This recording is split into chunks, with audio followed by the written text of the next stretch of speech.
Welcome to NBA Today on YouTube. This is your home from exclusive NBA news, information, and more Richard Jefferson, which is what I know we all need in our lives. Ramona Shelburne is here to balance it all out, as well as Brian Windhorst. I'm Malika Andrews.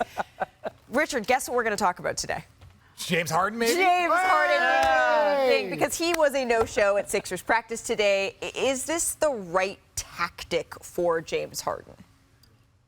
If he's trying to get what he wants done, this is the only tactic that he can do to actually force something, to force their hand. Now, will it force their hand? We don't know. We're not sure. It's not like when he does this, the Clippers are like, wait, he's staying home. We're going to up our offer. There's a chance that they might lessen their offer. They're like, let him burn down that house over there for what some people would say is a competitor for an NBA championship. If the Clippers get him, they boost their odds in a championship. If the 76ers lose James Harden, he's going to decrease their chances of a championship. So they're watching the house burn. They're fine. They're just going to wait until Daryl Morey or the 76ers decide we've had enough. This is our best offer, or until somebody else gets in. But if no one else gets in, that's it. See, I question the premise of, that this was his only move.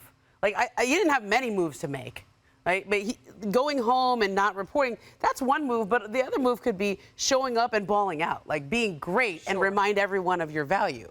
No?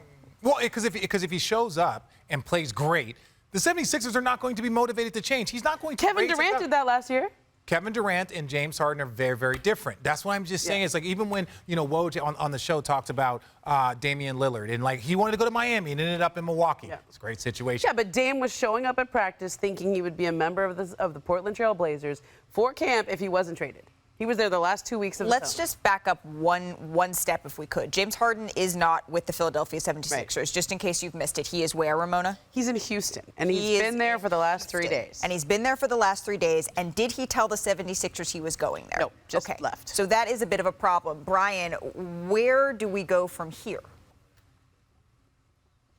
Yeah, so I think as soon as James Harden opted into his contract back in June, both the Sixers and James Harden were preparing for this moment.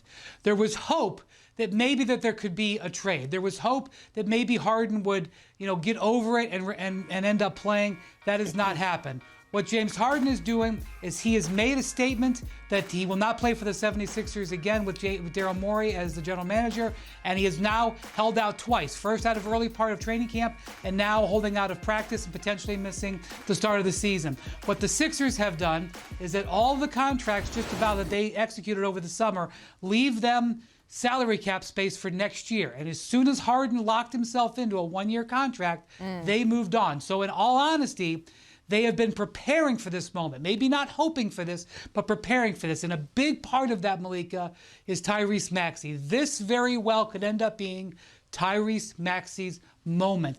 The 76ers are going to try to salvage it with Harden. They might try to salvage it with the trade. But this also could end up being a real turning point for them. It could be a great opportunity for Tyrese Maxey. And quite frankly, it might be an opportunity for the Sixers to back Maxey and to go ahead and give him the opportunity that he's frankly earned, which is to be a starting point guard at this level for a contending team. We're forgetting, though, that James Harden led the league in assists last year. James Harden is still a really good player. I understand what you're saying, Brian, that it is an open floor for Tyrese Maxey to do what he does. He's not there. And all the conversation about Tyrese Maxey in camp has been how great he looks and he's ready to take that step. The Sixers obviously had a chance to extend him over the summer, decided not to, and he's theoretically on board with that idea because they're preserving salary cap space. But James Harden's still really good. When he is playing. Very good. The idea that they're a better team without him, I reject that. That's what my biggest thing is when I hear the organization say that we want a player that keeps us in the championship window.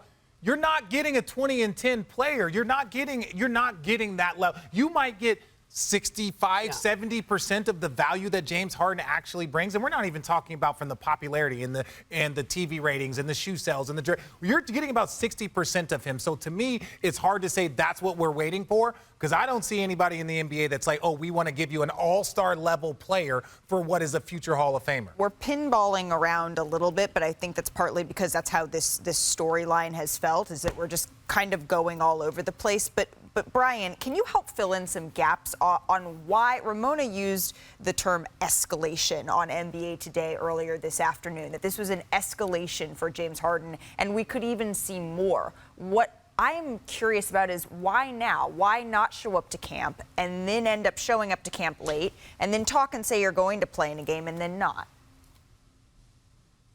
So, Malika, I'm going to say that I've had difficulty understanding James Harden's plans since he opted into his contract, and attempts to understand it by many people have generally failed.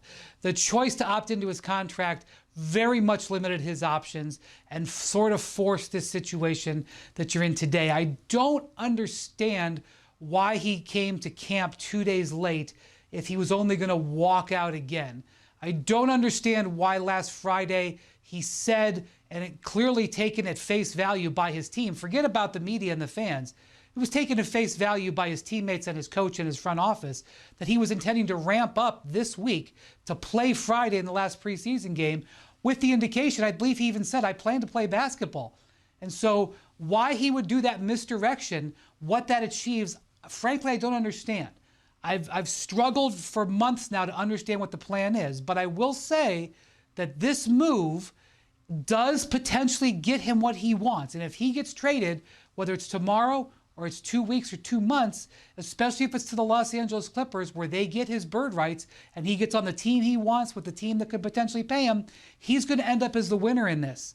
And he's been the winner in these situations before, and I understand why he's doing it. I just don't understand this process at all, and it makes it very difficult for me, and I'm sure for the 76ers, to try to guess what's going to happen next. So my sense of, to answer your question, and I'm not saying I agree with it or anything, but to answer your question, I think the sense was, if you participate in training camp, if you are not a distraction, if you do the things that are being asked of you, it allows the Sixers and the Clippers to negotiate while his value is at a certain level.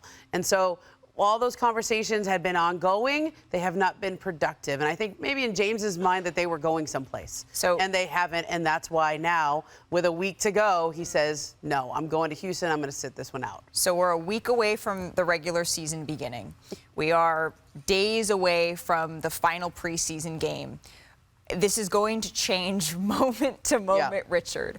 But for you, as we sit right here in your three-piece suit with 3 buttons unbuttoned, the most likely outcome, no one asked for it, the most likely outcome, Richard Jefferson, for the 76ers and James Harden is what?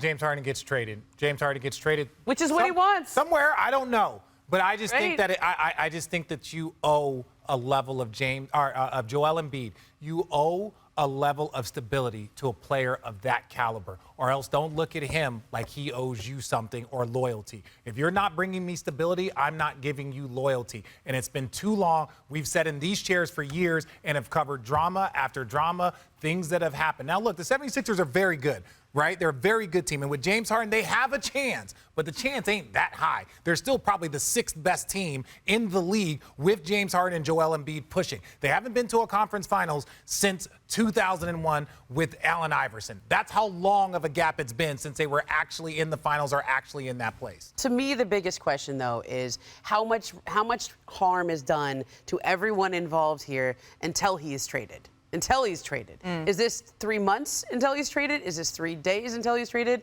What is the damage done to James Harden? What is damage done to the Sixers? What is damage done to individual people involved in these discussions? Daryl Morey, James Harden, Joel Embiid.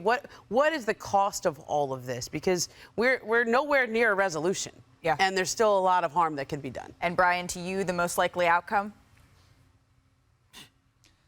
I think he's played his last game for the 76ers, and it's just a matter of how it gets adjudicated. I was under the belief that maybe he would come to the understanding that playing for the Sixers was his best chance to get paid, but obviously he was never there, and he's not there. And so I think this is it. When he packed up and decamped for Texas, I don't think he's coming back except to be in another uniform. We will have much more coverage of the unraveling of the 76ers James Harden saga on NBA Today at 3 o'clock Eastern on ESPN. Richard, let's get out of here. About time. It's more coffee. See you guys. Finished. He's already finished. Wanna try to boast at what I look like. Think I'm gonna try to wear, pull up all brains.